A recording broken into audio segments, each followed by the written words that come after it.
Hello everyone. আজকে দেখো সবথেকে সারা দিনের একটা মানে খুব ইম্পর্টেন্ট কাজ হলো রান্না। সেটা সারা হয়ে গেছে, তাই তোমাদের দেখিয়ে দিচ্ছি কী রান্না করেছি। প্রথমে ভাত দেখাচ্ছি, ভাত। আর এখানে আছে মুসুরির ডাল, আলু সেদ্ধ করা আছে, এটা ঘি দিয়ে প্রথম পাতে খাওয়া হবে। আর এটা হচ্ছে এঁচোড় বা যারা গাছপাঠা বলো সেই, আমরা এঁচোড়ই বলি।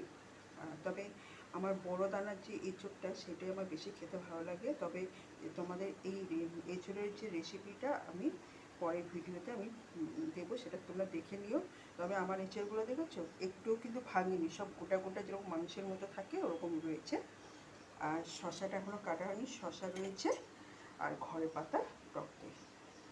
ব্যাস, এই হলো আজকে দুপুরে মেনু। ঠিক আছে, কেমন হয়েছে বলো। টাটা।